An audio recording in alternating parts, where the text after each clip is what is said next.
News में आपका स्वागत है। आपके साथ मैं श्रेया और मैं Amit Mishra. Daily news report में आपका स्वागत करते हैं। 19,39,809 आंकड़ा पहुंच चुका है विश्व भर में कोरोना संक्रमित मरीजों का।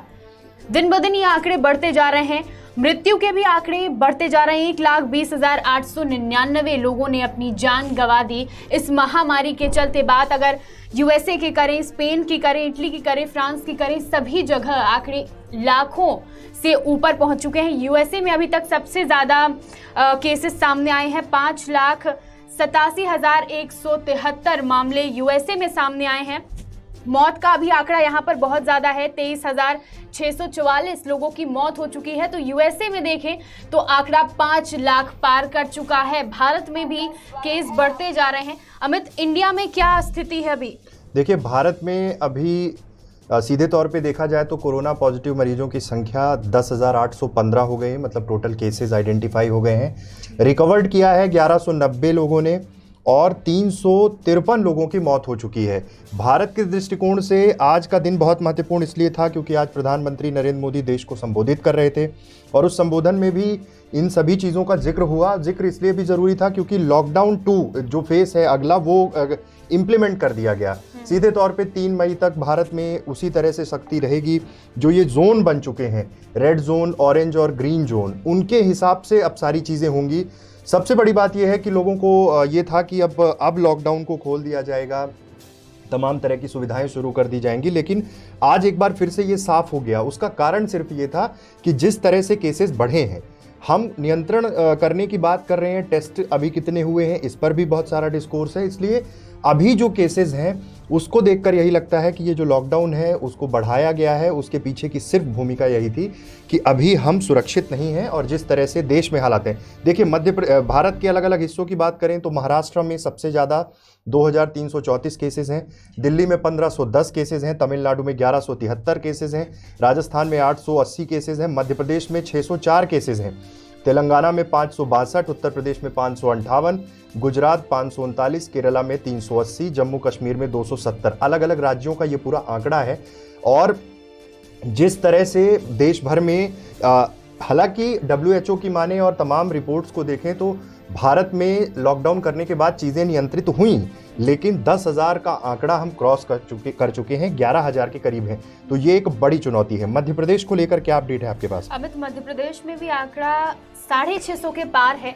657 मामले अभी तक सामने आ चुके हैं। अकेले इंदौर में 411 मामले सामने आए हैं संक्रमित मरीजों की और 37 लोगों की मौत हो चुकी है। भोपाल की बात करें तो भोपाल में भी दिन ब दिन आंकड़े बढ़ते जा रहे हैं। 20 नए मामले सामने आए हैं।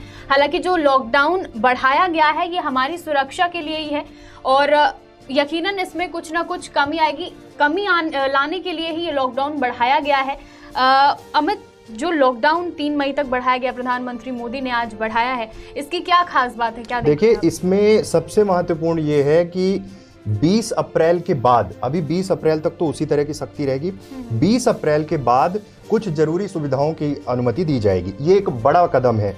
दरअसल देश के प्रधानमंत्री और तमाम पूरी व्यवस्था इस चीज़ को भी बहुत बखूबी जान रही है कि इससे जो आर्थिक मोर्चे पर चुनौतियां हैं उसको ध्यान में रखते हुए ये लॉकडाउन पार्ट 2 का जो ऐलान हुआ है उसमें आगे आने वाले समय में जहां पर कोरोना संक्रमित मरीज नहीं हैं उन जगहों को चिन्हित करके वहां पर थोड़ी थोड़ी चीजें शुरू करनी बहुत जरूरी है। हॉटस्पॉट्स जो बने हैं, इंदौर की बात कर रहे हैं, मध्य प्रदेश में इंदौर की बात कर रहे हैं। इंदौर की परिस्थितियां देखिए भयावह हो चुकी हैं। मोर्टेलिटी रेशियो जो है इंदौर का वो विश्व में कैलकुलेट किया जा रहा है। जिस हिसाब से वहां मौतें हो रही वो कहीं ना कहीं राज्य सरकार के लिए, केंद्र के लिए एक बड़ी चुनौती है। इसलिए प्रधानमंत्री नरेंद्र मोदी ने ये चीज़ साफ कर दी है कि जो ऐसी जगह हैं जहां पर, जो ऐसे जिले हैं जहां पर केसेस नहीं हैं या बहुत कम हैं, वहां पर कुछ जरूरी सुविधाएं शुरू करनी होगी। देखिए, सबसे बड़ी बात यह है कि पूरा जो इंडस्ट्री का सेगमेंट है, तमाम रोजगार की जो चीज़ें हैं, जो मजदूरी करने वाले लोग हैं, उन पर केंद्रित होकर ये निर्णय धीरे धीरे करके शुरू करने का लिया गया है। लेकिन सबसे बड़ी बात यह है कि 20 अप्रैल के बाद जिन चुनिंदा जगहों पर कुछ चीज़ें शुरू की जाएंगी उनको सख्ती से पालन करना होगा। प्रशासन की ये जिम्मेदारी होगी। अगर लापरवाही हुई, सोशल डिस्टेंसिंग मेंटेन नहीं हो पाई, तो आगे आने वाले समय में उनको फिर से लॉकडाउन कर दिया जाएगा। तो ये एक बड़ी चुनौती रहेगी। यहाँ से एक मुंबई से बड़ी खबर आ रही है। मुंबई से जो अपडेट है मुंबई में आज बांद्रा स्टेशन पर जनसैलाब उमड़ पड़ा। सोशल डिस्टेंसिंग के बीच हजारों की संख्या में लोग वहां इकट्ठे हुए थे। ये मुंबई महाराष्ट्र के से बाहर के लोग हैं, यूपी के लोग हैं, बिहार के लोग हैं। इनकी सिर्फ एक मांग थी कि हमें खाना नहीं चाहिए, हमें अपने घर जाना है। ये एक इतनी बड़ी चुनौती है सरकार के लिए। सरकार ने जब लॉकडाउन का ऐलान किया था उस समय से ही इस चीज को लेकर बहुत सारे डिस्कोर्स थे कि जो लोग जहां के रहने वाले हैं वहां तक नहीं पहुंच पा रहे हैं, उसके लिए क्या वैकल्पिक व्यवस्था है। कैंपों में कई प्रवासी मजदूरों के खाने का इंतजाम किया गया है, लेकिन उसके बाद भी, ये आदित्य ठाकरे का बयान आया है कि उसके बाद भी उनको घर जाना है। मतलब कि वो जो बात है कि एक इमोशनल सेगमेंट जुड़ता है, एक पैरामीटर होता है कि विषम परिस्थितियों में, तमाम सुख दुख में लोग अपने घरों में जाना चाहते हैं, घर जाना चाहते हैं। इतनी भारी तादाद में वहां पर लोग इकट्ठा हुए कि पुलिस को लाठीचार्ज करना पड़ा। धारा 144 लगी है देश भर में, तमाम चीज़ें हैं। महाराष्ट्र बुरी तरह से प्रभावित है। अलग अलग राज्यों के लोग वहां पर हैं, जो मजदूरी करने लोग जाते हैं, जो अलग अलग छोटे छोटे व्यवसाय करने जाते हैं। अब सबके केंद्र में एक ही चीज़ है कि उन्हें अपने घर लौटना है। और ये इतनी बड़ी चुनौती बन चुका है कि अब राज्य सरकारों को भी नहीं समझ में आ रहा। तमाम राज्यों ने पहले ही लॉकडाउन अपने अपने राज्यों में बढ़ा दिया है, तमाम सरकारों ने बढ़ा दिया है, लेकिन चुनौतियां बिल्कुल भी कम नहीं हुई हैं। और बिल्कुल भी लोग इस चीज़ को डिनाई नहीं करें, लॉकडाउन का पालन करें, सोशल डिस्टेंसिंग मेंटेन करें। सोशल डिस्टेंसिंग से मतलब है फिजिकल डिस्टेंसिंग, कि आप किसी भी तरह से कोरोना से बचें। इसलिए अभी चुनौतियां कम नहीं हैं। 3 मई तक के लिए ये सारी चीज़ें बढ़ाई गई हैं। और मध्य प्रदेश में हॉटस्पॉट हैं, इंदौर है, भोपाल है, और जिस तरह से वहाँ पे मामले बढ़े थे वो कहीं ना कहीं चुनौतीपूर्ण है सरकार के लिए। ठीक है अमित, रीवा का मामला, सतना से 2 मरीज आए, उनको आज भोपाल रवाना किया गया। चिरायू अस्पताल में उनको भर्ती किया जाएगा, उपचार होगा। इस पूरे घटनाक्रम को किस तरह से देखते हैं? देखिए, पिछला जो 2 दिन था सतना और रीवा के लिए, वो बहुत ज़्यादा इस तरह का मसला था कि लोग इस चीज़ को लेकर बहुत परेशान थे कि आखिर ये क्या हो रहा है।